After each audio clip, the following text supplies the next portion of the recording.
Good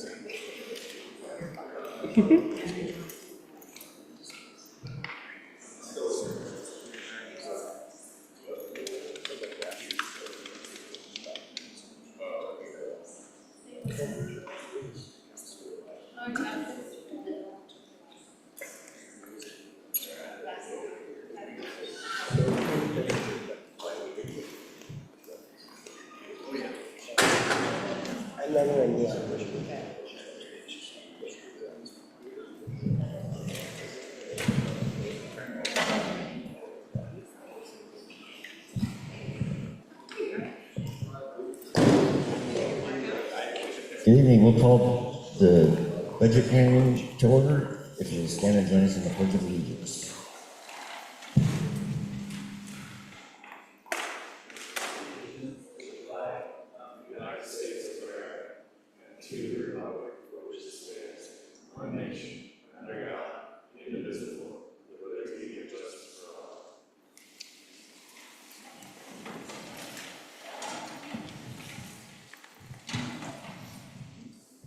Did we have any public comments on that?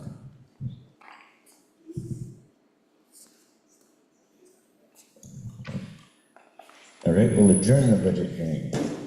Next, we'll call the supplemental budget hearing to order.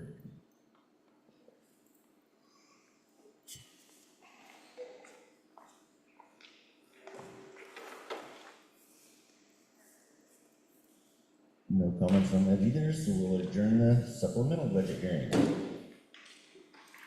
Next, we'll call to order the regular school board meeting. And Jose, you want to read the mission statement?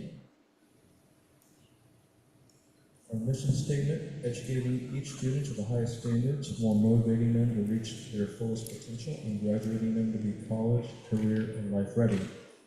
Our vision statement: our schools are a place where children belong. Each student is known by name, strength, and need, and provided the education and opportunities to achieve success. Our values: striving for equity, inclusion, and belonging, celebrating diversity, engaging the community, supporting the whole child, and promoting and achieving academic excellence.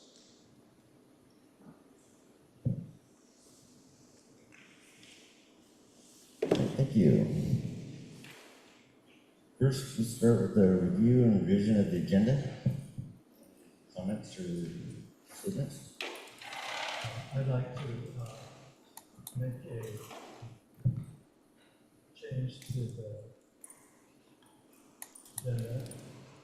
I move to pull the name of Daniel Peterson for the CFO position from the personnel section of the consent agenda, and to table this decision until the next board meeting in July to allow the new board that's seated to have the ability to have a discussion and be appropriately informed about the process that led up to this proposed hire.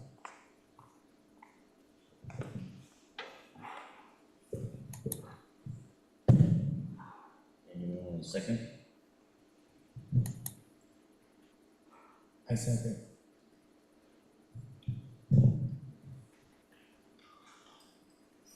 Any discussion? I have a question. Randy, are there implications to that we're not seeing?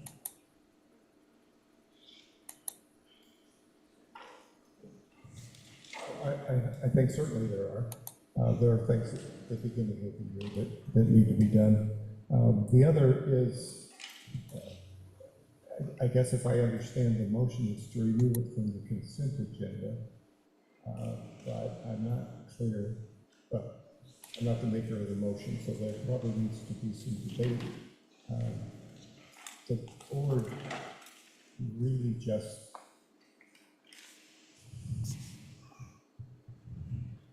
their responsibility is to hire licensed employees, not the others. So again, I'm speaking out of school, so I don't know.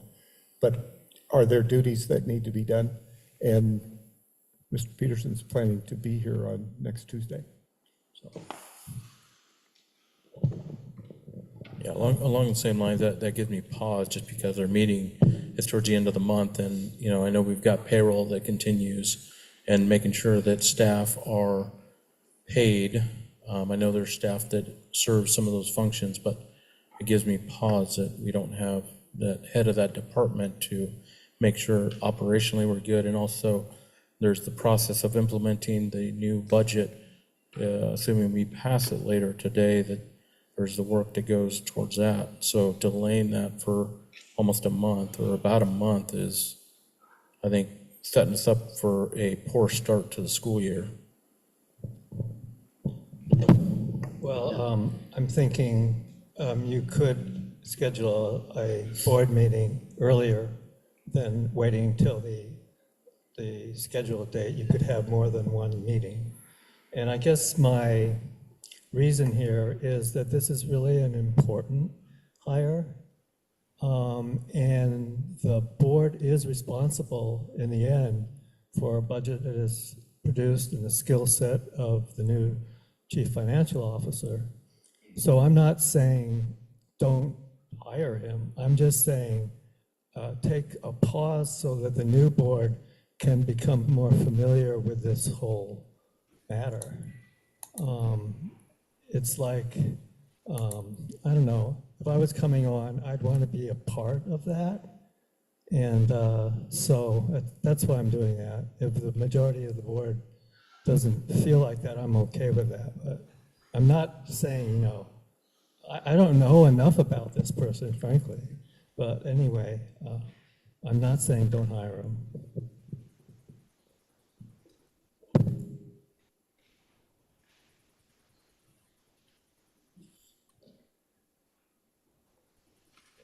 So Chair, respectfully, just point of process, we don't hire the non-licensed, is what we just heard. So we don't have input to that position.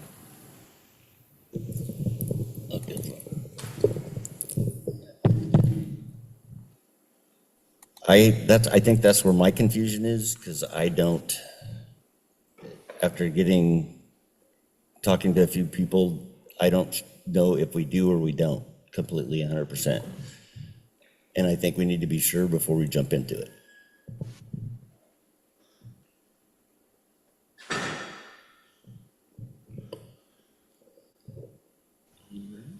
The CFO position is not a licensed required. Hello. SPC. Hi. Go ahead, Dana.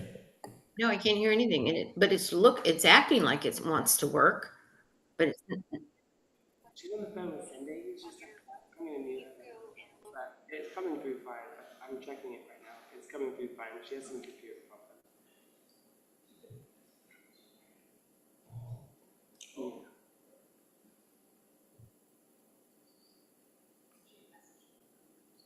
Okay.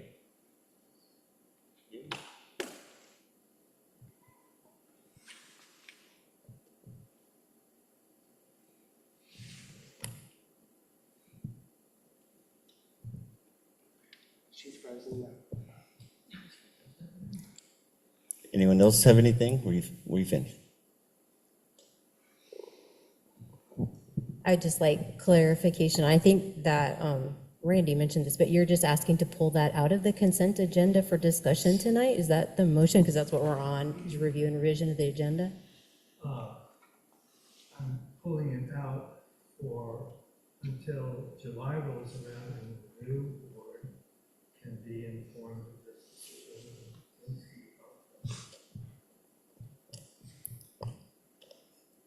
Look, Mr. Chairman, the board approves licensed hires. They're only informed of the other hires. So it technically is just information. I think I understand John's point, but we went through a rather extensive process to find this person.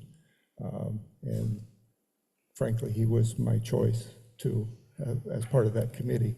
So, and other than hiring the superintendent and approving hiring of licensed staff, the other hires are listed on there all the time for everybody to see, but it's really just informing the board of who has been hired. And see, that's my issue, is because I called OSBA and I called I couldn't get an answer from them. I couldn't even get a return call. So I reached out to Nancy to get clarification. According to Nancy, we are responsible. So that's the confusion. Do we follow? What do we follow? Well, I probably don't belong in this debate, but yeah, we all agree the board's responsible for the overall operation of the district. Once they hire the superintendent and they choose their staff, then if you have concerns about the operation, they go to your employee of, so responsibility, I don't think you can ever get out of your responsibility for being responsible for the overall district. Individual hires, I'm not sure of. What I meant was approved by the board, just like the licensed. I don't have the statute in front of me, but the statute is to approve licensed hires.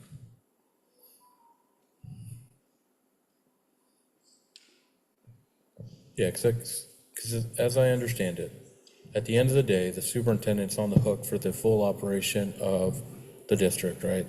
That's who we hire to administer and do the day-to-day. Within that framework, they are also to designate or hire additional team for the various functions, right? If you think about just the broader part, right? We've got nutrition. They're not a licensed person. You're not going to see them in the classroom. Similarly, we have a transportation director. We've got teaching and learning, right? Those are also functions that at the end of the day, they fall on the shoulders of the superintendent, but in this instance, they've chosen to hire to get people with greater expertise for those functions, right? So could one of us have sat on the committee? Probably, but, as I've understood, and Randy kind of alluded to it, there was a whole process, I believe. There was even engagement from an outside firm to solicit and try and round up good candidates to consider for the role. So, I think the due diligence has been done. The addition of that person on there is the recommendation that we are receiving from our superintendent and staff, right, after that process. I think we can ask questions or if we want to learn more about the person or, I think that can be open for tonight, but I really think that it sets us down a bad path for this year in terms of a lot of the upfront work that needs to be done to implement the budget and everything, continue payroll. That's what gives me great pause. Well, it gives me pause too. So, I don't know. I just feel like maybe we could have more discussion on this at this meeting. Some of the stuff that Jose just said, I didn't really hear. So, I'm okay with that. But you have to vote on this motion, so.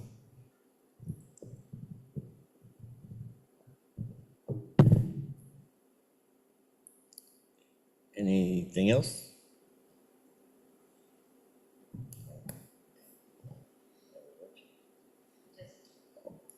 Just want to check and make sure that Director Winelich can hear the discussion. And have you been following us? Oh, now you're muted. That's all right. You're muted.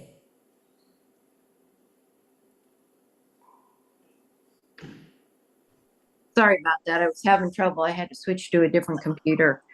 I re-looked over some of this information as well when Dave reached out to me this past week. And based on everything that I've put together, GCA, the policy states how and what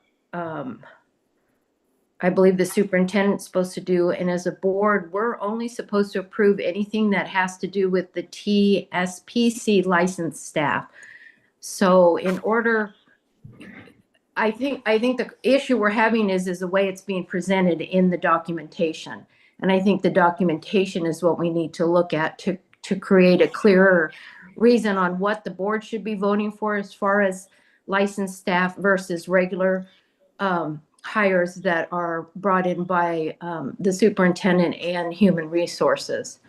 But I think this is something we probably should look at the beginning of the new school year. It seems a little late to be pushing something aside that is a necessity because Randy's going to be gone in a couple days, and we've already hired this individual, and that also puts us in an awkward situation as well.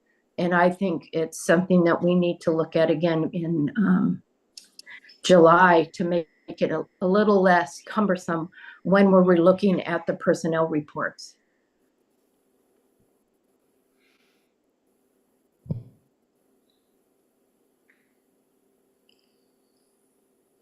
Any other comments?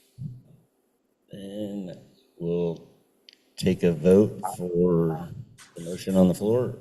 All in favor, say aye and raise your hand.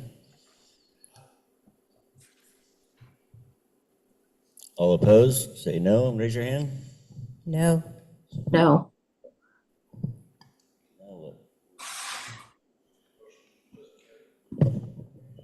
Okay, motion doesn't carry.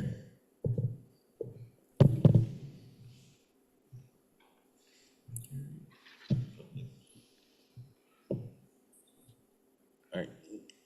Anyone have anything else? Where does this put this as far as the new hire? I mean, are we now setting ourselves up to fail? And does he have to sit and wait now till the end of July to do his job? Because we did offer him a job. He accepted it. I believe he's doing some training. So now for the next 30 days, we're not going to have a CFO. Just point of clarification, Dana, that motion was to pull it out of the consent agenda, and that motion did not carry. But where does that leave us is what I'm asking. We have a consent agenda. Nothing changes.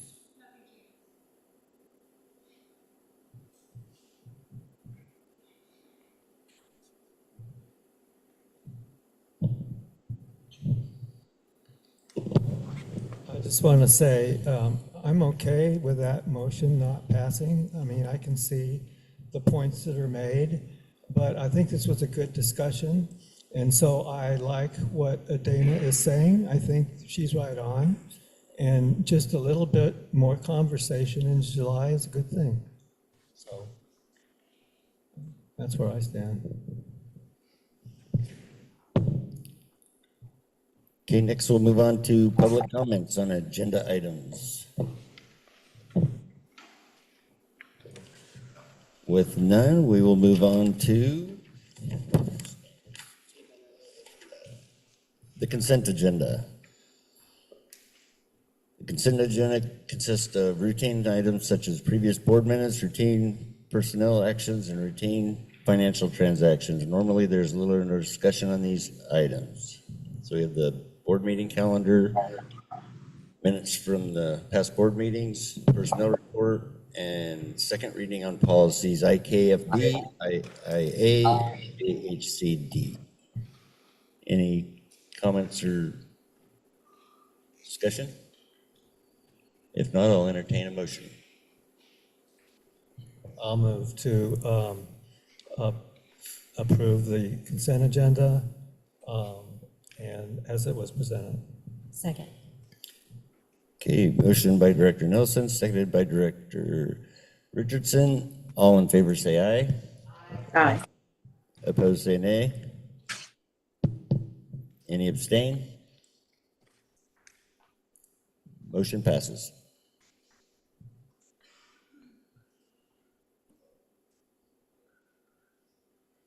All right, next we have the board action calendar review for June.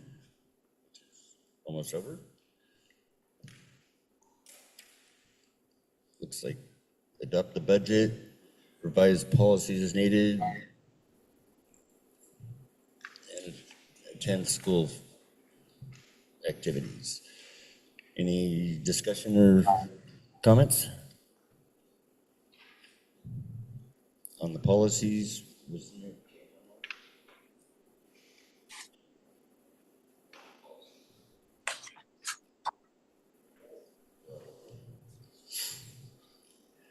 All right, I'll entertain a motion.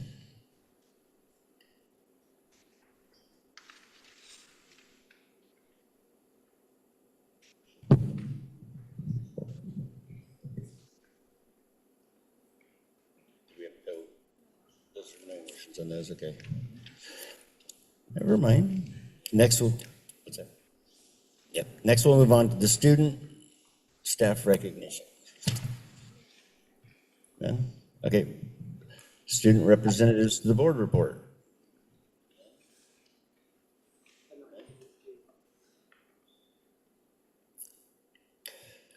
Move on to the staff reports. None of those either? No letters. School board subcommittee reports. Scholarship committee, Director Winelledge. Nothing to report. Community outreach team, Director Nelson.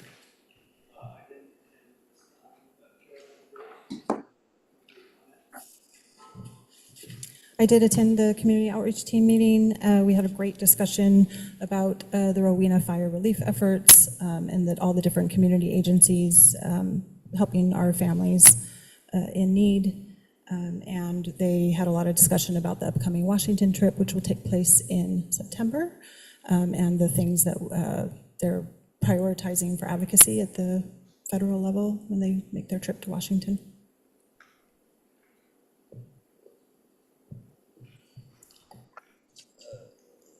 Wellness committee. Equity committee, Director Winelledge. No updates at this time. Wasco County Forest Collaborative, Director Nelson. I do have a report. The Wasco County Forest Collaborative met virtually along with the Hood River Forest Collaborative to learn about the design of a contract between WSP Engineering Professional Service Firm and the U.S. Forest Service to facilitate the Hootenanny Insect and Disease Project.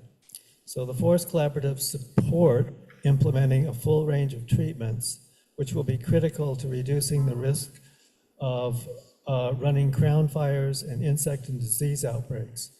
There is scientific consensus that these treatments are necessary and effective to meet our ecological restoration goals in dry forest ecosystems of the Barlow Ranger District in Wasco County. The proposed action has a planting area of 5,456 acres, of which 2,075 acres are of the Oregon Department of Fish and Wildlife in holding, and one private. And about 3,300 acres of U.S. Forest Service land are all to be evaluated for treatment. A categorical exclusion allows for treatment of no more than 3,000 acres, so that's what will actually be treated. The treatment approach. There are riparian and upland areas to be treated with a mix of hand thinning and mechanical treatments. Some timber will be removed as commercial timber, firewood, and other biomass. Materials not removed will be piled and burned. After treatment, prescribed burns or underburns would be implemented as a mosaic of low-intensity fire. The setting is a designated insect and disease area on Mount Hood National Forest. The dominant trees are ponderosa pine, oak habitat, land use allocation. The primary sub-watersheds are Jordan and Postage Stamp Butte and Tie Creek. This setting is not located in wilderness. The contract kickoff was on May 6th of 2025. On June 5th of 2025, the WSP firm met with the Forest Collaborative members. The public scoping period is going to be during the month of July 2025. And on July 31st, 2025, is the due date for the draft of the CE, or the Category Exclusion Package. During August of 2025 is the time to address comments to the process, finalize the package, and draft the decision memo. The complete project document will be finished by September 30th, 2025, which opens up the possibility of actually doing the work after this time. And that concludes my report. All right, thank you. Next, we have Legislative Policy Committee, Director Richardson. Thank you. There are a few times when I have a long report, and this is one of them because we're closing in on the end of session. We were successful this year in Oregon landing an $11.36 billion K-12 budget for the state that's headed to the governor's desk. Actually, I think she signed it. It includes an 11% increase to the state school fund over the last biennium, but many districts continue to face severe financial strain. Lawmakers also passed Senate Bill 141, which establishes a state student outcomes accountability system. Luckily, we're already tracking many of those measures. Both bills still await the governor's signature. I've given you my written report that please include in the minutes for details of all of those other bills that we've followed through OSBA. Notably, for student success plans, funding was reduced over 50% and consolidated into a single grant stream, and ODE is determining how to proceed with that. It may include proportional reductions, prioritization, or reapplying, and the final decisions may require state board approval in August, so stay tuned. Title I Summer Learning, the $9 million allocation was eliminated, and ODE is seeking alternative funds for summer 2025 programming. You've probably heard about that being a bit of an onerous process for school districts. Finally, House Bill 3881 would have required apprenticeship labor on awesome funded school projects. It's stalled in the Ways and Means Committee and is unlikely to move forward. I know that's one we had our eyes on. I've included some federal updates as well, and some technical details in the minutes. Thank you. All right, thank you. Next, the D21 Education Foundation, Director Aparicio. Yeah, the Ed Foundation received some good news here in the past few weeks. As I mentioned last time, the Ed Foundation had applied to the Ford Family Foundation for a grant to be utilized for some strategic planning for the foundation, and that grant was awarded. And so right now, the group is trying to coordinate some dates to do the strategic planning process and targeting late August. So that'll be one of the things as we have our organizational meeting in July, whether I continue serving in that or if someone else, that'll be kind of one of the things to try and coordinate that person, whether it's myself or someone else, to be in attendance for that planning process. But great news. All right, thank you. All right, next we have new business. Mosier Community School Annual Report. Michelle Dawkins.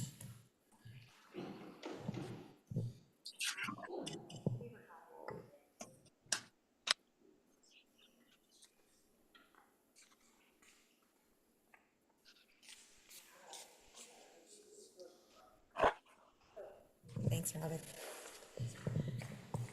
Good evening. Well, we're gonna, how do I get to it? Anyway, the report is here. If you want a paper copy, I have one. If you just want to have it on digital, that's great too.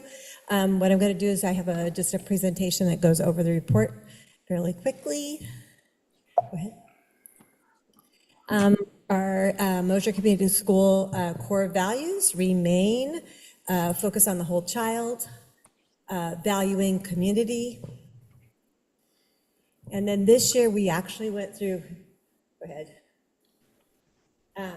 We did do our strategic plan this year, and we're kind of, we have the goals set, and we're now working on the objectives and starting our action plan. We have the goals that we landed on was to design a comprehensive school curriculum that emphasizes critical thinking skills, the creative arts, and outdoor place-based learning, increase reading, math, and science achievement and engagement across all grade levels, create a school culture of belonging and a feeling of safety, maintain strong financial health by developing and implementing effective operational policies and procedures, develop a long-range facility campus plan that prioritizes human and environmental health, and be the hub of for community engagement, connection, and lifelong learning. Our enrollment this year, last year we were around 150. This year we were ended at 167. Our projection for next year is about 185, so we're growing. And that is good news for us. We're adding a middle school classroom next year, so instead of 2, we'll have 3. We've hired a new middle school teacher recently.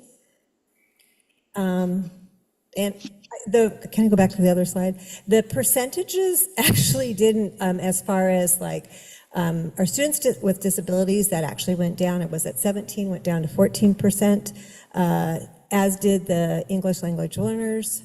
And then the attendees, if you look at last year's report compared to this year's report, the report said 90%. That was an error. It should have been 70%. That is one of our goals next year, is to really focus on attendees and getting kids to school. I'm going to kind of slide through this one. Mosier Community School is a multi-age learning environment. We believe in continuous progress, building relationships, establishing rigor and relevance in the learning, recognition of success, wellness, and a supportive community. This year, we had a preschool with ESSER, and when the ESSER funding went away, so we thought the preschool, but our board was very committed to having some preschool in the Mosier community. And so we began with 4 children at the beginning, which was financially was difficult. We ended up with 13, and we're already at 14 for next year. 15 funds us fully, and so we're very excited about it. We have a wonderful lead teacher and an assistant teacher in there, and they have a beautiful space to be in. Academics and achievement, this year we did adopt our science curriculum for K-8. We did TWIG for K-3 and STEM scopes for 4-5. In addition, in our literacy, the K-1 classrooms brought in UFLI, which is a University of Florida literacy instruction, I believe, for foundational reading skills. 11 of our teachers completed their first round of letters training, which is language essentials for teachers of reading and spelling. It is the science of reading. And so we're very excited about that, and we're going to go on to year 2 next year. This is the 3rd year of our benchmark advanced K-5. We do foundations, Hegarty, and for writing, we had our grades 2 through 5 use units of study.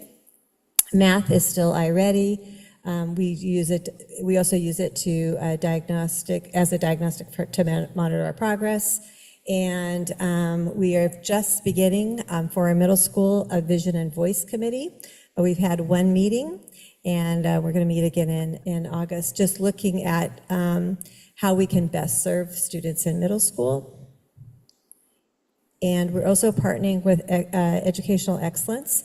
They are a group that will come in, actually I think Columbia Gorge ESD brought them in. We participated in that to go through standards prioritization, unit mapping, and just kind of getting a real good scope on not just grade levels, but vertical, so that we're making sure that we're aligning correctly.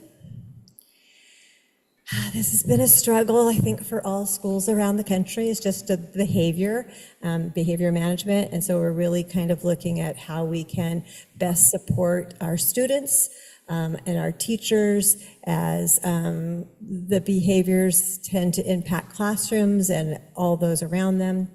And we did bring in some outside speakers to do ways to help child in meltdown mode, and that was Laura Dunn, and we also had Abby Feltner-Smith do understanding sensory needs.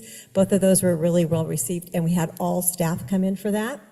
And we have had 5 of our staff members trained in CPI, and we'll probably add another 4 to that for next year. And we're working to continuously, how can we better improve communication and family partnership?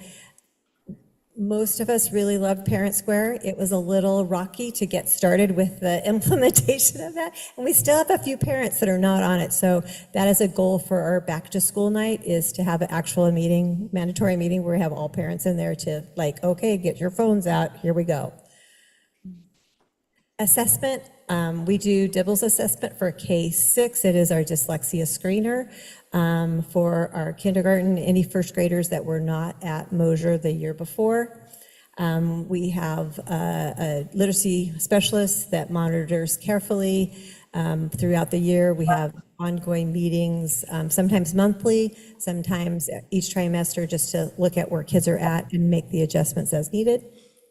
And iReady Math. Next year, we're actually going to be not using iReady, and we're moving to MAPS, which is the NWEA for reading and math and also language skills. They'll be assessed 3 times a year. It really helps us monitor progress and target where students need some additional support.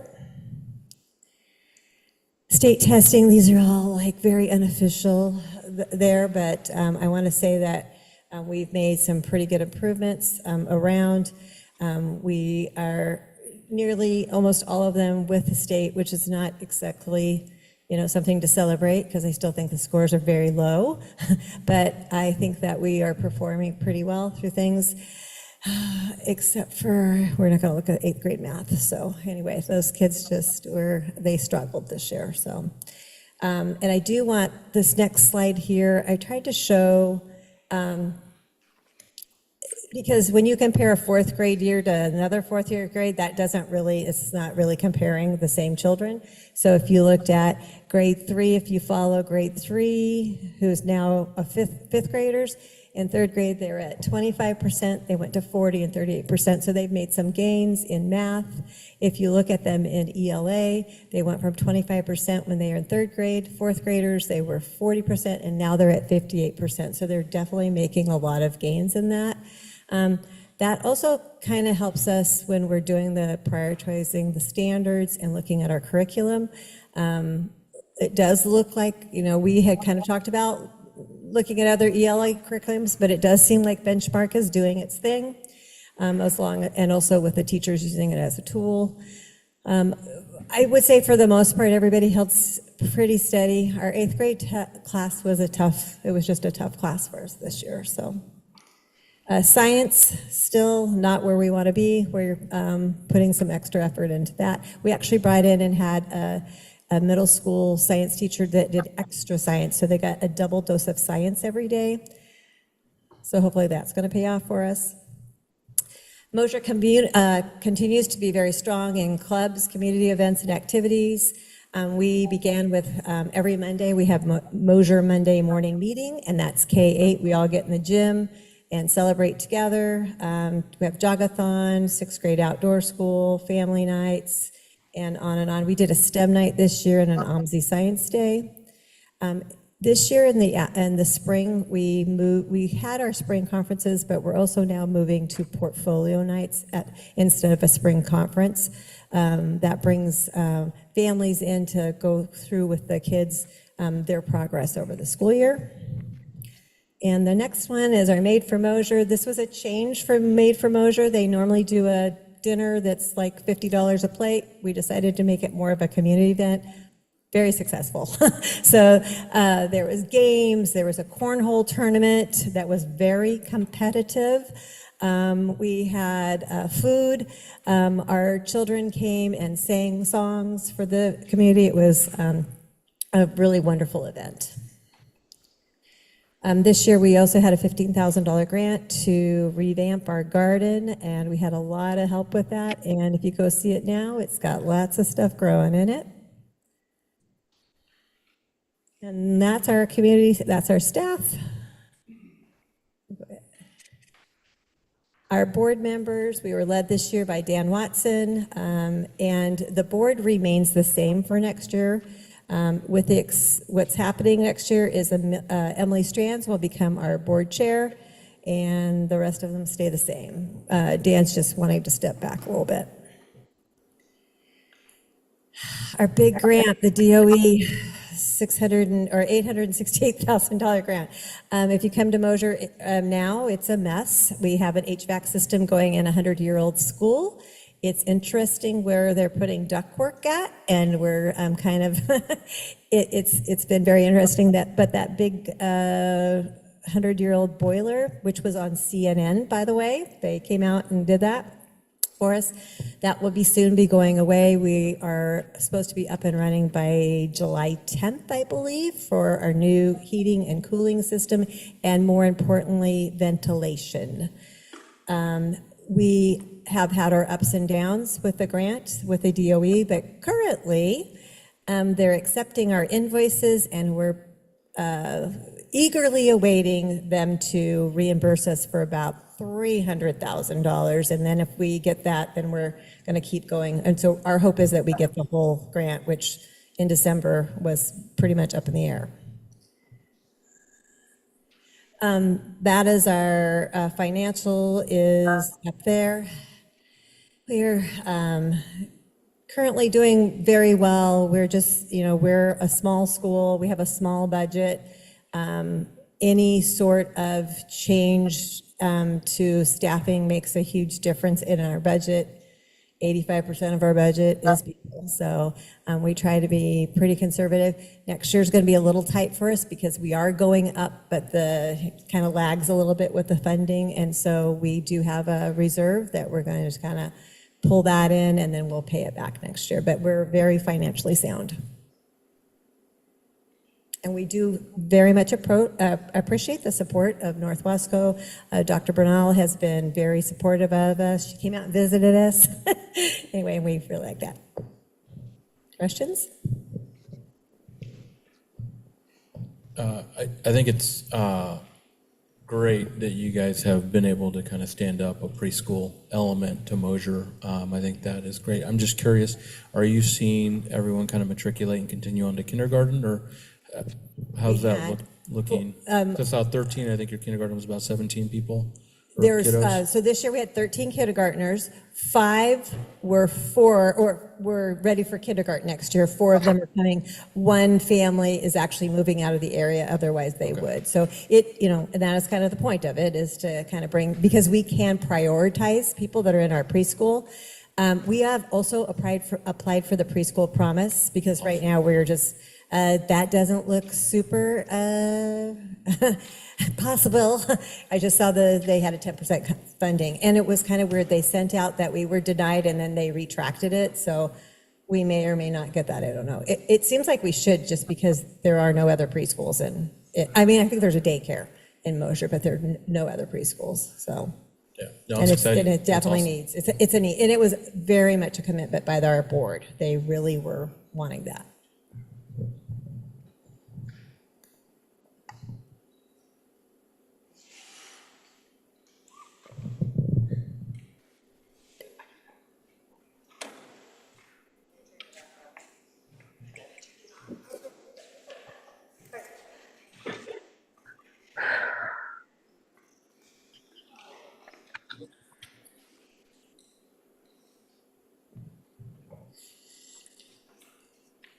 Okay, next we have the superintendent's report. Turn it over to Dr. Bernal. Yes, at this time, I'd like to invite Principal Rundell of Chenoweth Elementary School up to talk about our dual immersion program expansion plans.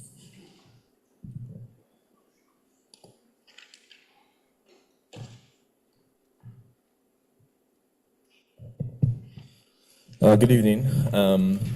So I want to talk a little bit about the dual language, like the future of dual language at Chenoweth Elementary School. This is a picture from last year's Cherry Festival Parade of grades K through 4 and their families, supporting students like in the parade, kind of just like building awareness about what's going on at Chenoweth.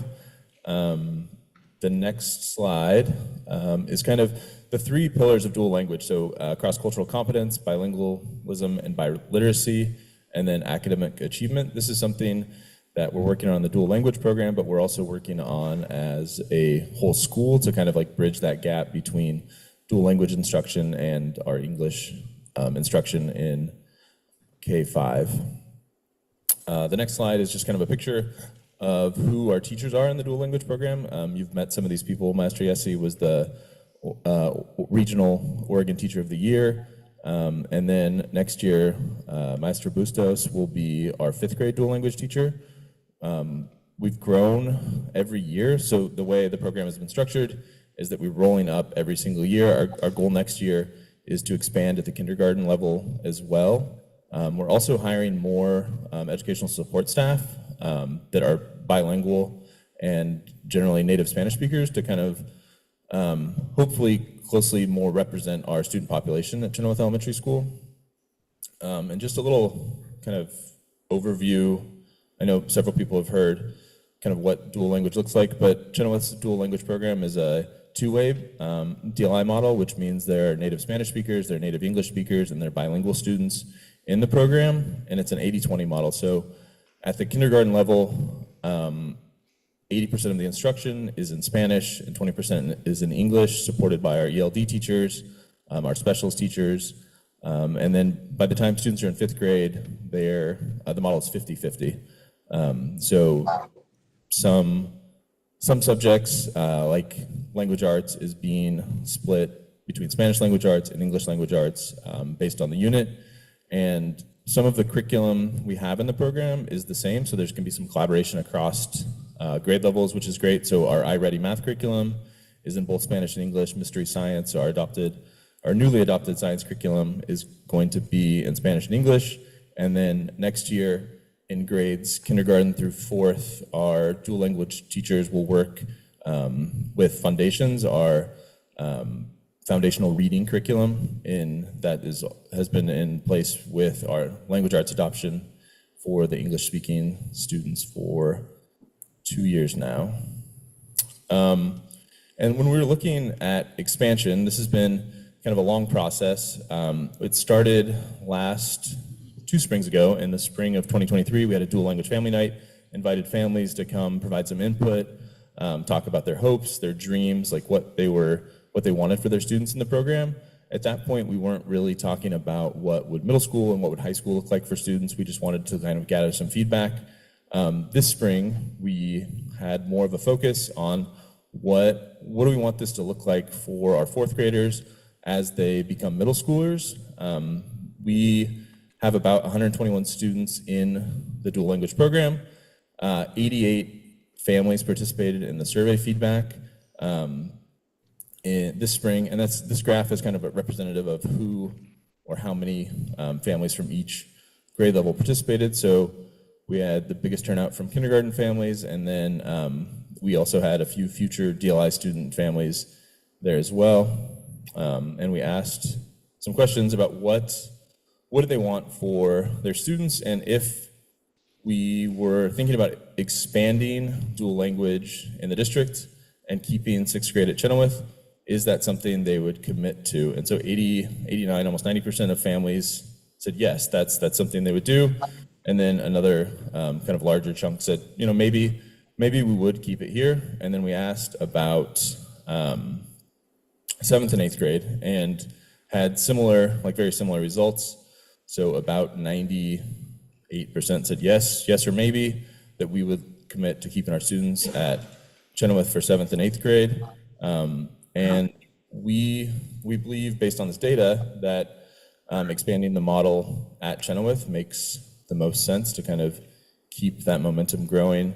And as we continue to grow, consider looking at kind of a school-wide dual language program. Let's see.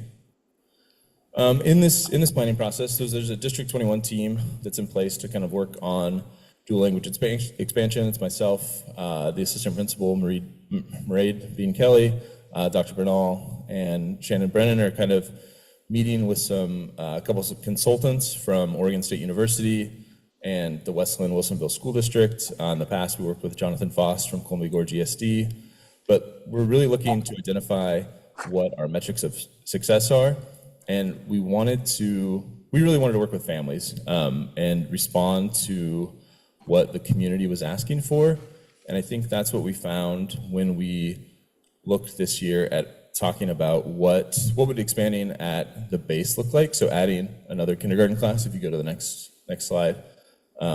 Next year, this will be our staff makeup. When we opened up the discussion, or not the discussion, but kind of like the interest form on the website about who wants to attend dual language and not have it just be a Chenoweth program where other students could opt into, but have it be a district-wide program housed at Chenoweth. 40 families expressed interest. I think there was a little bit of confusion about what the configuration would be. I think initially people thought there would be dual language class at every school, and so some of those families, I think, kind of withdrew interest, but we still have about 40 families that are interested in attending dual language at Chenoweth in the fall. And then here's just kind of a timeline of what dual language has looked like in North Wasco County School District. So in the 18-19 school year, the school board approved doing some research. House Bill 3499 sparked some interest in doing some research. ELD teachers from across the district worked to conduct site visits and look at best programmatic models. In 2020, Chenoweth hired their first dual language teacher to teach kindergarten. And that year they began online. So that's our going into fifth grade cohort. They started online. That cohort has grown over the last 5 years. It's been a really great place to add students who are newcomers to the country and only speak Spanish. I think they feel very welcomed at Chenoweth. Last school year, North Wasco County, Columbia Gorge ESD, and Oregon State University worked together on a project called Grow Your Own Teachers While Growing Your Dual Language Bilingual Educator Program. So we sent teachers kind of around the state to study and plan with community partners and really look at what does supporting dual language teachers look like. They made a presentation in the fall here at the school board. This year we are going to expand, or going into the 2026 school year, expand to 2 kindergarten DLI classes, and then have a DLI class K-5. The 26-27 school year, we're hoping to have a 6th grade dual language class at Chenoweth, and then beyond that, looking at 7th and 8th grade at CES. I think there's still lots of planning that needs to take place.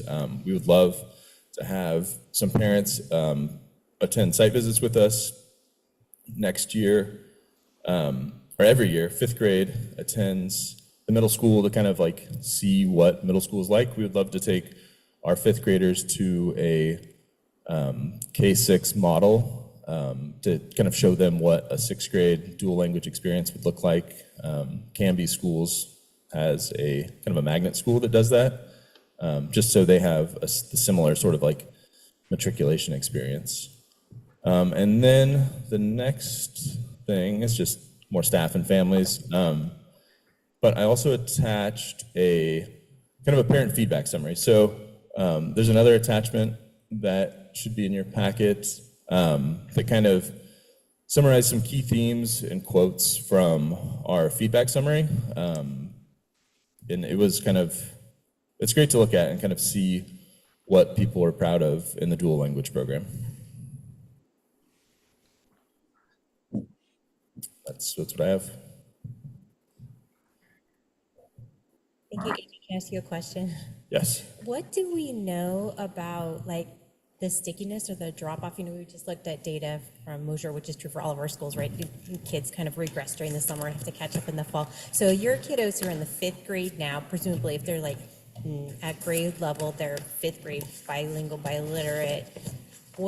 So if that's where the dual language immersion program stopped, how long, and if they didn't have, a bilingual at home, how long would they retain that? Oh, that's a great question. I'm not sure about like, I'm not sure about the statistics about retention, but I do know like 5 to 6 years is the recommended like length of time for a student to participate in a bilingual program to become bilingual and biliterate. So like, for example, Hood River County Schools, just Mid-Valley is a K-5 program, and then there's not a 6 through 8 option.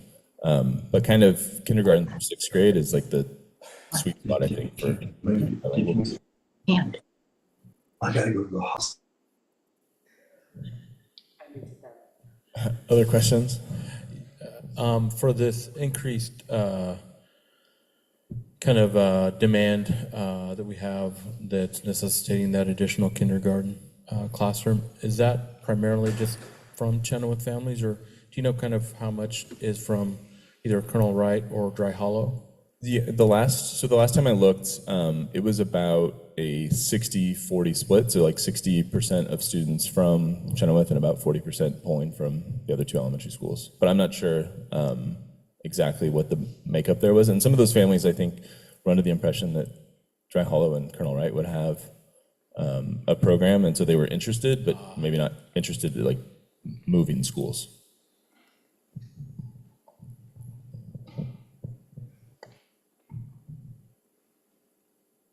Any other questions? Okay, thank you for the support. All right, thank you. Next, we have the Chief Financial Officer's report. Mr. Anderson? Thank you, Mr. Chairman. The first resolution is the one to adopt next year's budget, which is the critical importance. I would tell the board that the grand total of the budget is the same amount that was approved by the Budget Committee, as are each of the individual funds. Within, particularly in the general fund, we did move some people from one building to the other it's just helpful if we can get it as close as we can before we drop the budget information into the accounting system to keep track of next year. But overall, the budget remains the same as was approved by the Budget Committee. So this resolution is really in 4 parts. Adopting the budget, appropriating the funds, imposing the tax, and categorizing the tax are all included in the same resolution.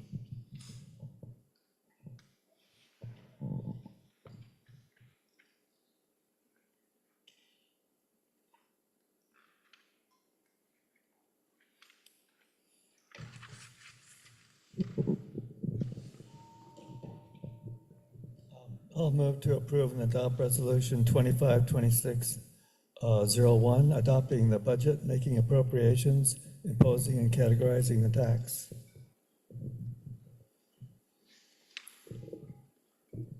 I'll second that motion. Okay. Motion by Director Nelson, seconded by Director Aparicio. All in favor say aye. Aye. Opposed say nay. Any abstain? Ayes have it, motion passes. Thank you. We can remain in business for next week. The next, some of these, I'll go through them all, and they can frankly be grouped together in one motion. The first 24.516 is to, requires a supplemental budget to, our initial budget didn't include all of the grant revenue that was initially or ultimately allotted. I would like to, 2517 is to recognize a rather generous gift from Les Schwab Tire Center to complete the press box. So we, obviously we didn't know we were going to get the money, but when you do, then we have to appropriate it so we can spend it. I think the initial delivery date was before mid-July. I think it might have got pushed back a little based on the schedule of the guy that's going to come and assemble the framework before they set the thing on there. But I think it's nearly done and ready to ship. The next one, 24-5-18, is a very similar thing with the high school success, only for the student investment account to true it up to the grant that was ultimately given. 24-5-19 is to transfer appropriations within the general fund. And the last one is 24-25-20, was the very tail end of ESSER money that was received and transferred to Mosier Community School.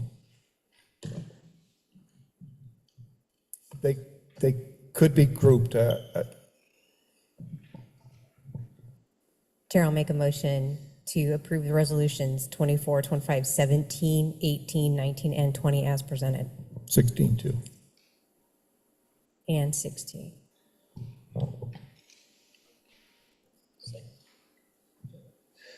A motion by Director Nelson, seconded by, by Director Richardson, seconded by Director Nelson. All in favor say aye. Aye. Opposed say nay. Any abstain? Ayes have it, motion passes. Thank you very much. A couple of action items. One is, as you recall, the food service management company contracts. We bid it last year. Realistically, it's a 5-year agreement, but technically it's a series of 1-year agreements. And so this is to sign the second extension with Sodexo for food service management.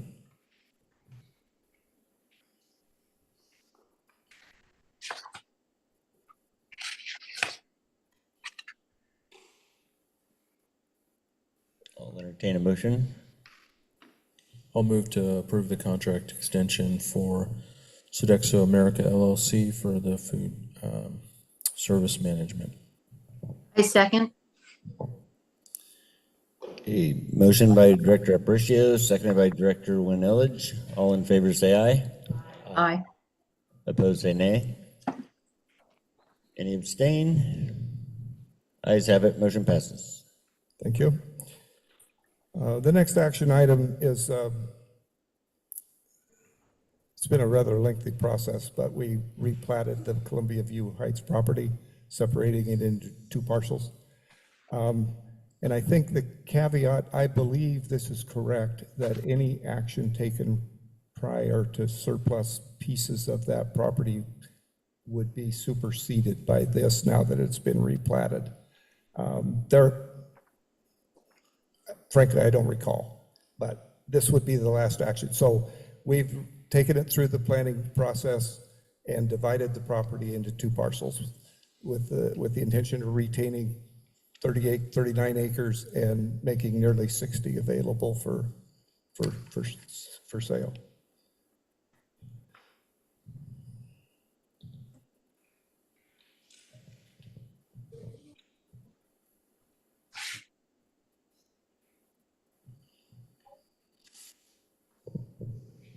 I'll entertain a motion. I'll move to declare parcel number 1 of the district-owned property on Columbia View Heights surplus to the needs of the district pursuant to policy DN. Second. Motion by Director Aparicio, seconded by Director Richardson. All in favor say aye. Aye. Opposed say nay. Any abstain? Ayes have it, motion passes. Thank you. The last action item is the budget committee is by design the same number of members as the school board. So are the terms. They're 3-year terms, but there's 4 that come due once and 3 the other time. There are 4 vacancies, would be 4 vacancies, and 3 of the people that are currently on the budget committee have indicated an interest to be reappointed. And so that's my proposal here.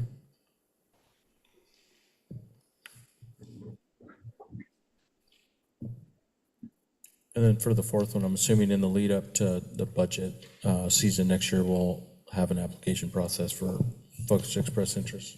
True, and Open. again, there's still a vacancy, and Yeah. there's really not much to do until we get more to the season, but it's a nice thing to have in place, and frankly, you don't find people that are willing to do it forever, so you should grab them when you can. And they are experienced, so. Yeah, no, all three of these, yeah, they great this past budget committee. So with that, I'll move to appoint Jennifer Gunter, Anthony Pereira, and Simi Schultz to the North Wasco County School District Budget Committee for a 3-year term, beginning July 1, 2025, and expiring June 30, 2028. I second. Okay, motion by Director Aparicio, seconded by Director Winelage. All in favor, say aye. Aye. Opposed, say nay. Any abstain? Ayes have it, motion passes. Good, thank you. Again, I presented the normal financial statements, and as I told Dan Peterson, June, we've gone through June, and so he will keep presenting June for the first few months in the fall until we find out what it really is. But along those lines, they're not necessarily indicated in the financial statements because it didn't happen until June, but I wanted to report to the board that the tax anticipation notes that were authorized earlier in the year, we sold those notes on June 12th. They had a coupon rate of 4%, but there was a double subscription for the bonds, so we did collect some bond premium on that. Makes the effective interest rate slightly less than 4%. The notes are due December 31, and currently the pool's paying 4.6 and we'll be paying 3.98. So there is a small arbitrage gain on this for a while, as long as the money stays in the account.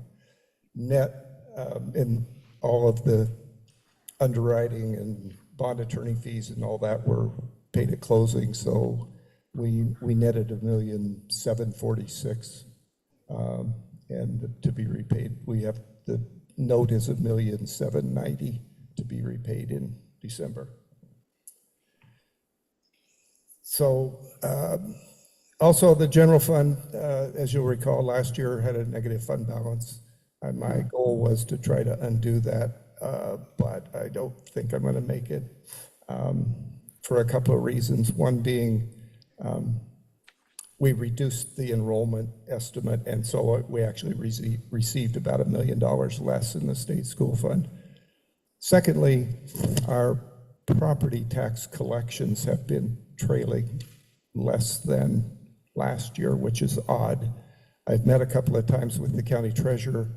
I'm struggling to get the information that I really need to make sense of it. I mean, it's pretty predictable. There's this much assessed value times your rate. We collected this much last year. It grows about 3% a year, but this year's collections are not there. My understanding of the explanation for that, well, I should stop there first. The impact of that is not as bad on us as it will be the other taxing districts, because that shortfall will be repaid to us in next May as part of the reconciliation process. So it's just a matter of timing in that regard, but more than that, it's a matter of understanding how it happens. And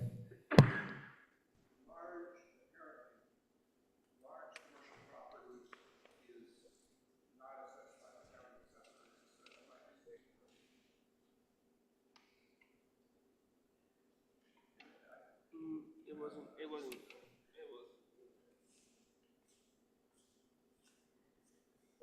Will the power now? Yeah.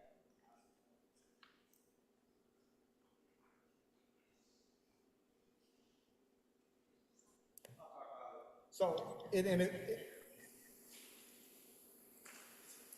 the explanation given to me was that after the tax roll was extended, there was some adjustment made on some of the earlier Google properties to reduce the assessed value by $30 million or something. But again, I just like things to reconcile and make sense to me, and it doesn't yet. Again, the impact is moot because we will, I think, my estimate of revenue to the state was what I really thought we'd collect. So I think there's about somewhere between $800,000 and $900,000 of property tax settlement that will be part of the May adjustment next May. That being said, the fund balance at the end of this audit, I think, will be still within a few $1,000s of the same balance it was before. There is an opportunity. I fully expect that this fiscal year, the upcoming fiscal year, will receive the first payment of the community service fee on that Google building that puts out all the steam. It's included in this budget, but it's all in contingency. So with enough discipline to not have to get into the contingency, if we could do that for another year, maybe, I think this district could get back on solid ground.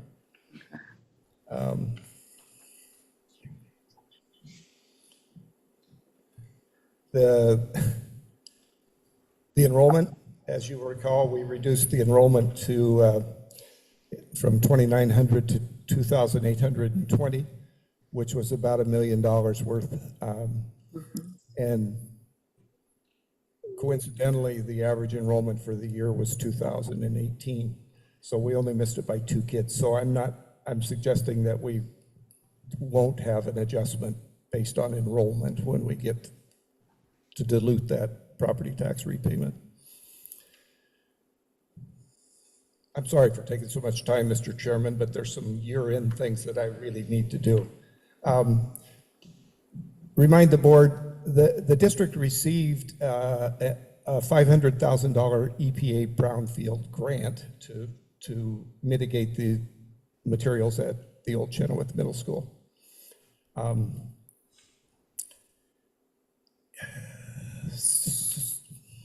It qualifies under our policies as an intermediate procurement.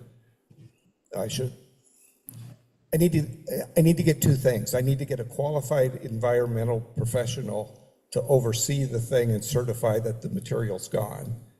And then you need to hire a contractor to actually do the work.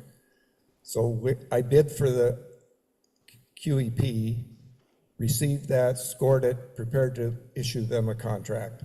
Under our policies, it's an intermediate procurement.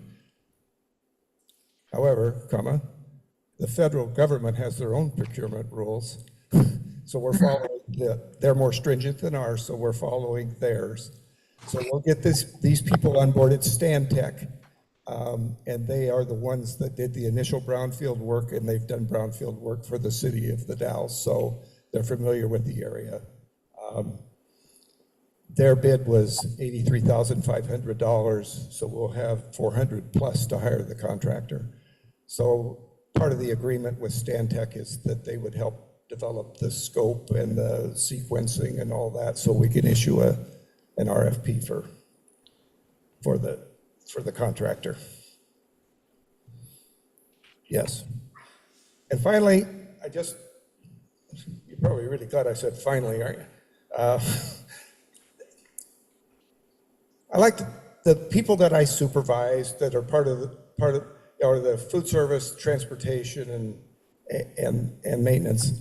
And I don't know that we often have a recognition or realize how much work they do.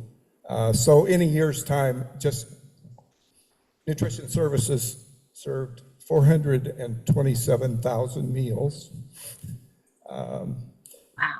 The buses drove 307,000 miles. And the maintenance department has really focused on fixing things when they're, doing the work orders promptly and getting them off. We get about 20 work orders a day on average, and they get 95% and better than 95% of them done in the same week. So it's everybody's, and of course you're well aware of the seismic projects going on. Everybody's busy. They got to get all the schools cleaned as soon as they're unoccupied. But Mr. Chairman, not regretfully, this is my final public meeting, but I do want to, I appreciate the board's confidence and cooperation with recycling an old dog back to do this for a while. So thank you. I came back, I obviously care about the district and I care about the people. And so I was about to say rewarding. I don't know that it was quite rewarding, but it was interesting. So thank you. That's all I have, Mr. Chairman. All right, thank you. Okay. No board attorney's report. We'll move on to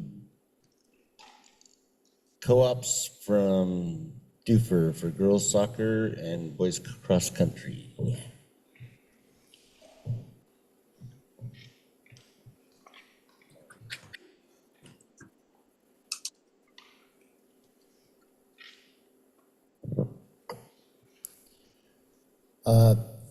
Dufur has asked to do a co-op with girls soccer. They have a couple girls. I'm pleased to report that we're expecting to have close to 50 plus girls playing soccer. We're going to have 3 teams. We're actually going to have 6 teams total between the boys and girls and 2 football teams. We're going to have 200 kids out there playing.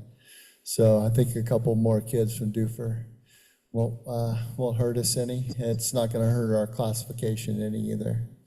So I would ask the board to allow those couple of Dufur kids to come play soccer with us.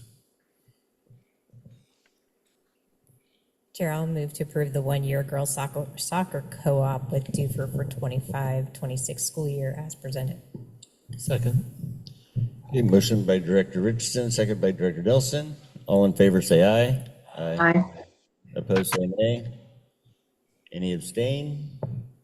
Ayes have it, motion passes. And Dufur also has a couple of kids that want to run cross country too. And we're really strong cross country. And the great thing about cross country is there's no cutting. Everyone competes. Everyone gets to play.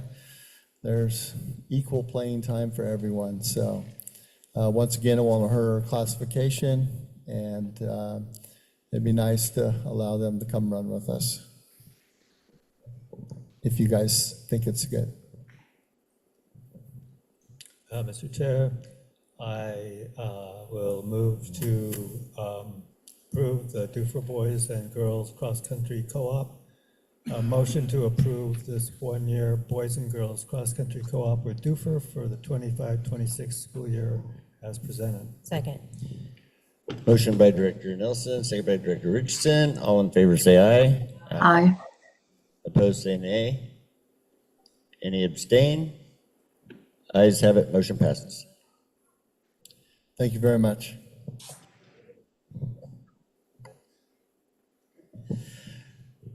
Okay, next up we have the acceptance of election results.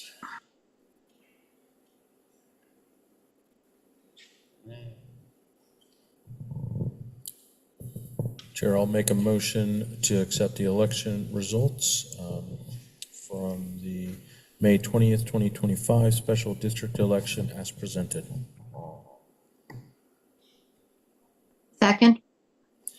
Okay, motion by Director Aparicio, seconded by Director Winelage. All in favor say aye. Aye. Opposed say nay. Any abstain? Ayes have it, motion passes.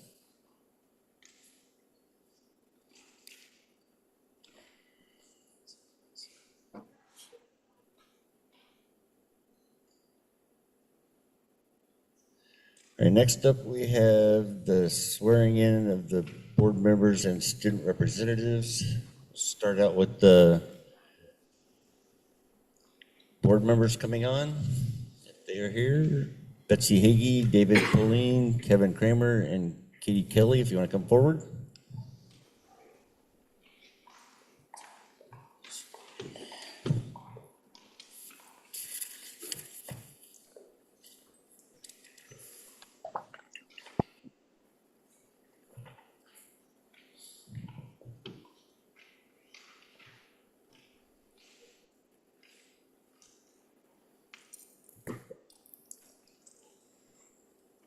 All right, if you'll repeat after me, I, and state your name. Do solemnly swear that I will support the Constitution of the United States.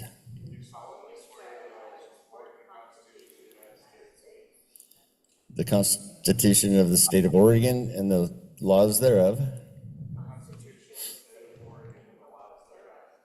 And the policies of North Wasco County School District. During my term, I will faithfully and impartially discharge the responsibilities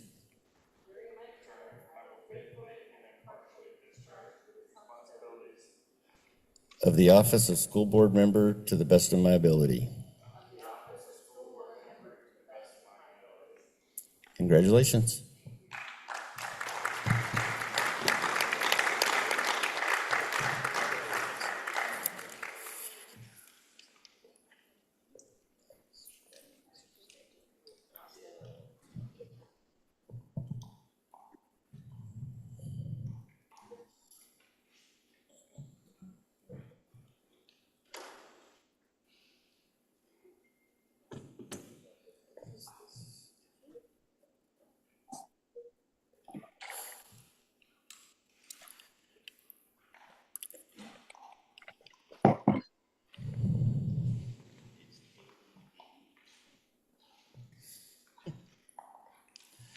All right, next we have the student school board representative, Kevin Camacho, and Rafael Camacho and Loraya Lind. If you'll come forward. Is it just Kevin? I don't know. That's the only one. Okay.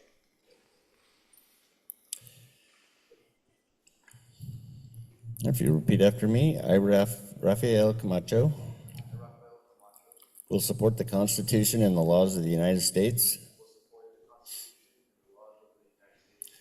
the state of Oregon and the laws thereof, and the policies of North Wasco County School District, and will discharge the duties of student representative on the North Wasco County School District Board to the best of my ability. Congratulations.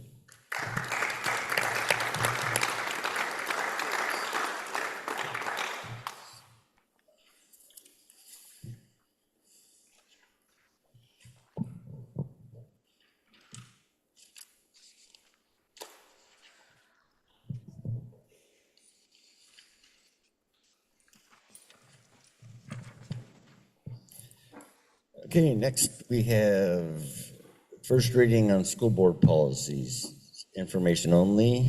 Policy BCBA AR1, IIA AR1, IIA AR2, IIA AR1, and IIA AR2.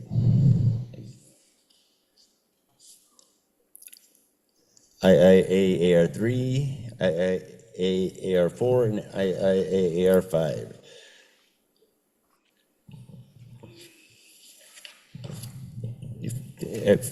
Just Go one, ahead. one comment, I think as we work towards a second reading for next meeting, within each of those reconsideration ARs, I just want to make sure that the outline for the reconsideration committee is in alignment with our board committees that we have in policy BCE, BCF. So I just want to make sure, because this gets a lot more detailed, and for the most part, I think it either fits like our ad hoc definition that we have in that, but I just want to make sure that we get eyes and the definitions are kind of jiving between board committees and then the way it's outlined here within these reconsideration committees.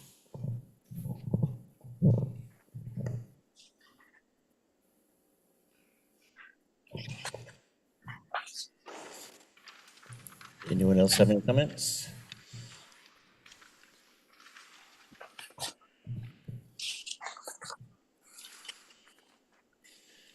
Next, we have comments from the audience on non-agenda items. None? All right, with that, we will adjourn this meeting. Thank you, everyone.